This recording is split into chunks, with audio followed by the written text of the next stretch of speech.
شهر رمضان الذي أنزل فيه القرآن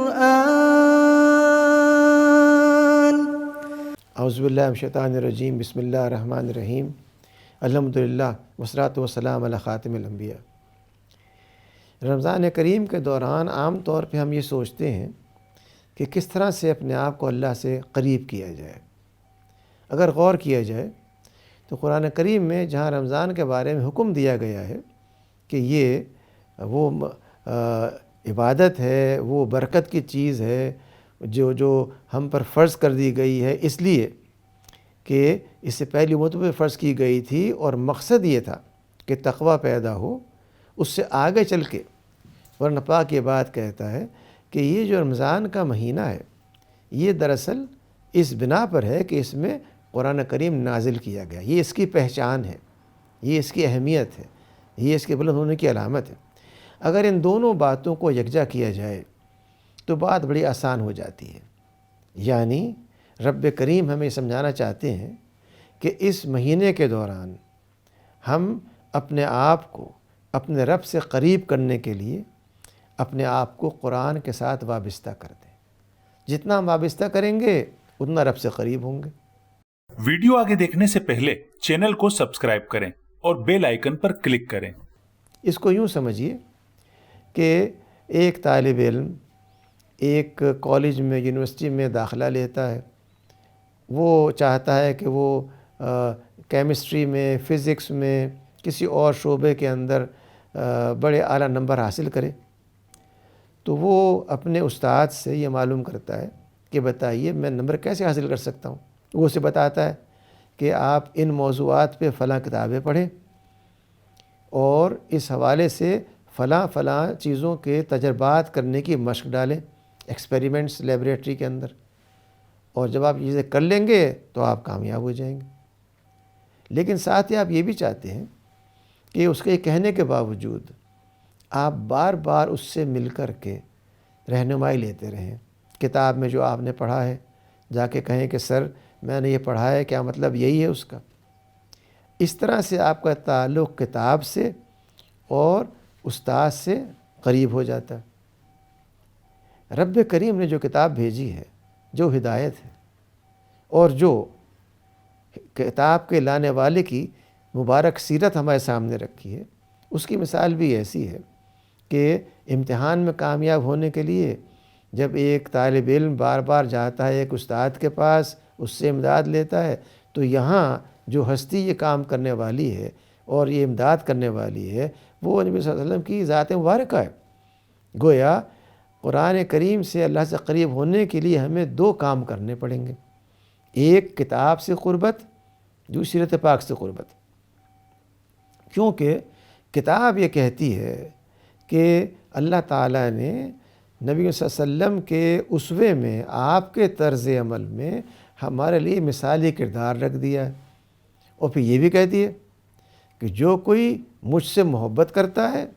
وَإِن كُنتُم مُّؤْمِنِينَ فَاتَّبِعُونِي، جو اللہ سے محبت کرتا ہے وہ اطاعت کرے اللہ کے رسول کی۔ جس نے اطاعت کی اللہ کے رسول کی، اس نے اطاعت کی اللہ تعالیٰ کی۔ من اطاع فقط اللہ، جس نے اطاعت کی اللہ کے رسول کی اس نے اللہ کی اطاعت کی۔ گویا کہ ہمیں اللہ سے قریب ہونے کے لیے قرآن کریم سے قربت اور سنت سے قربت کو اختیار کرنا پڑے گا۔ اس کے لیے کیا کیا جائے؟ دیکھیے بڑا آسان سا نسخہ ہے کہ رمضان کے دوران ہر مسلمان جلدی اٹھتا ہے اور چاہتا ہے کہ جو سحری کا وقت ہے اس سے کچھ پہلے ہی سحری سے فارغ ہو جائے، تاکہ سکون سے وضو کر کے مسجد میں جا کے جماعت سے نماز پڑھ سکے۔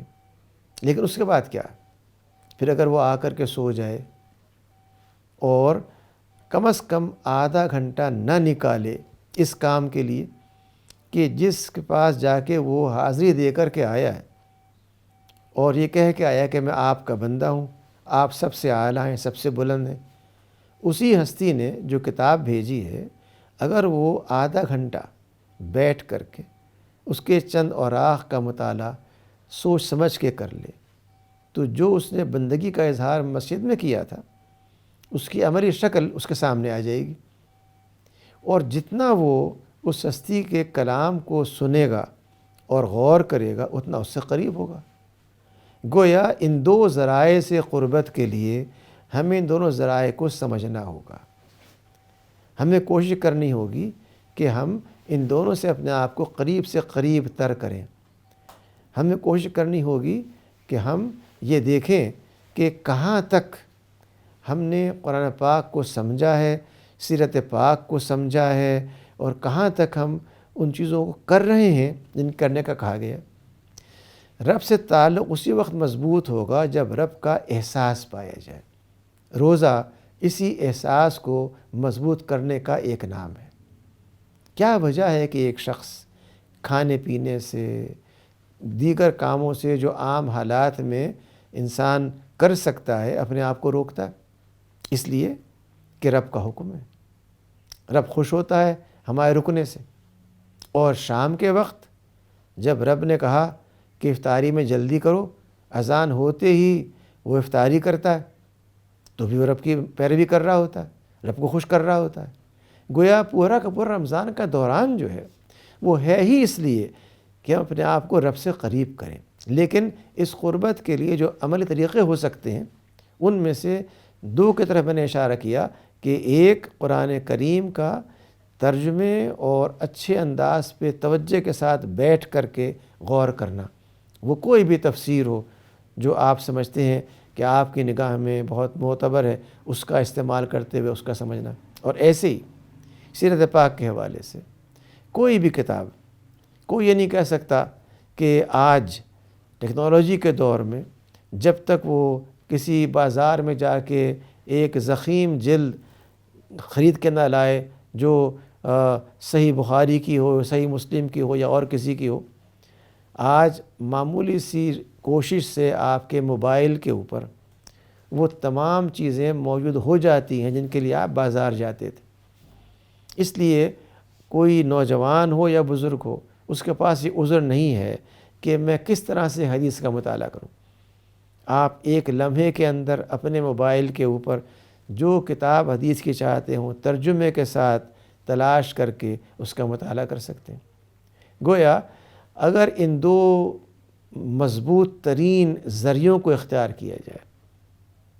تو اللہ سے قربت، اللہ کے وجود کا احساس، اللہ تعالیٰ کی خوشی کا حصول، اس کی ناراضگی سے بچنا، یہ وہ سارے مقاصد ہیں جو روزے کے مقاصد ہیں، ہم حاصل کر سکتے ہیں۔ صرف اس بات کی ضرورت ہے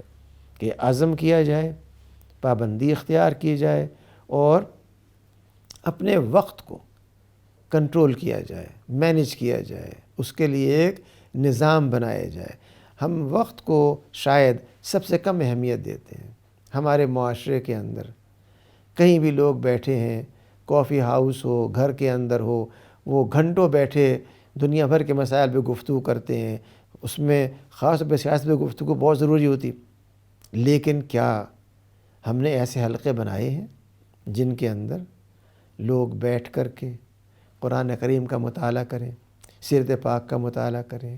رمضان کے دوران نہ صحیح فجر کے بعد، دوپہر میں،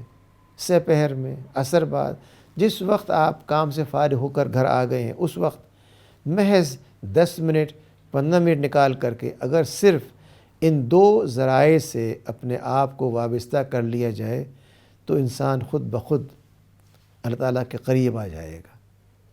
اس کو ہر جانب معلوم ہوگا کہ جو کام بھی وہ کر رہا ہے اسے کوئی ہستی دیکھ رہی ہے۔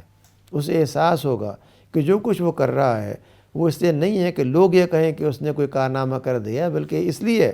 کہ جب وہ میدان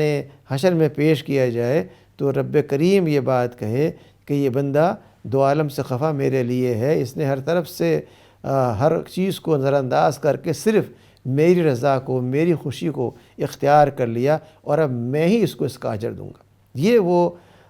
منتہا ہے، یہ وہ مقام ہے جس کے حصول کے لیے رب کریم نے ہمیں پورے 1 مہینے کی مدت فراہم کر دی۔ میرے علم میں نہیں ہے کوئی بھی دنیا کا امتحان ایسا ہوتا ہو جس میں آپ کو کتاب بھی دے دی جائے، سوال بتا دیے جائیں، اور پھر وہ 2 گھنٹے کا نہ ہو، 6 گھنٹے کا نہ ہو، 8 گھنٹے کا نہ ہو، بلکہ پورے 1 مہینے کو، یعنی پورا 1 مہینہ آپ کو دے دیا جائے کہ یہ کتاب بھی آپ کے پاس ہے، سوالات بھی آپ کے پاس ہیں، آپ اس میں پڑھ کر کے پرچے کا حل کر دیجئے۔ اس سے بڑھ کر کے آسانی کیا ہو سکتی ہے؟ رب کریم نے اپنی ہدایات کو، اپنی پسند کو، ناپسند کو، جو ہمارے نمبروں کا انحصار اس پر ہوگا کہ آپ کو کتنے نمبر ملے کامیابی کے، اس ساری چیز کو کھول کے سامنے رکھ دیا، اور ساتھ میں پورا 1 مہینہ فراہم کر دیا کہ اس 1 مہینے کے اندر آپ اس کتاب ہدایت کو کھول کر کے، دیکھ کر کے، مسائل کا حل، ہدایات لے کر کے، ان پہ عمل کر کے اس کے مستحق بن جائیں کہ آپ امتحان میں اعلیٰ نمبر حاصل کریں۔ یہ ایک ایسا جو بڑی امتحان گاہ ہے، اس سے پہلے ہمیں اتنا موقع فراہم کر دیا گیا کہ ہمارے پاس کوئی عذر نہیں ہو سکتا ہم یہ کہیں کہ وقت نہیں ہے۔ اس لیے اگر غور کیا جائے تو یہ مہینہ جہاں برکتوں کا مہینہ ہے، وہاں اس بات کا بھی مہینہ ہے کہ یہ موقع فراہم کرتا ہے کہ ہم اس عرصے کے اندر اپنے اعلیٰ سے اعلیٰ نمبروں کے حصول کے لیے اپنے آپ کو زیادہ سے زیادہ قرآن کریم کے ساتھ، سیرت پاک کے ساتھ وابستہ کر کے، رب سے قریب ہو کر کے اس مقام کے مستحق بن جائیں جس کی کوئی انتہا نہیں ہے۔ رب کریم فرماتے ہیں کہ جو جنتیں ہیں وہ اگر زمین آسمان سب کی پیمائش یکجا کر لی جائے پھر بھی وہ کم ہے۔ تو جن جنتوں کا وعدہ کیا گیا ہے وہ اتنی وسیع ہیں، اتنے وسیع اجر کے لیے اگر محض کچھ وقت کے لیے اپنے آپ کو پابند کرنا، بیٹھ کر کے اس کلام عزیز کو سمجھنا، سیرت پاک کو سمجھنا، کیا یہ مشکل کام ہو سکتا ہے؟ صرف ضرورت ہے تھوڑے سے عزم کی، تھوڑے سے اپنے آپ کو منظم کرنے کی، اور پھر کامیابی یقینی ہے۔ اللہ تعالی ہم کو سرخرو فرمائے آخرت میں بھی اور یہاں بھی کامیابیاں دے۔ واغ رب العالمین۔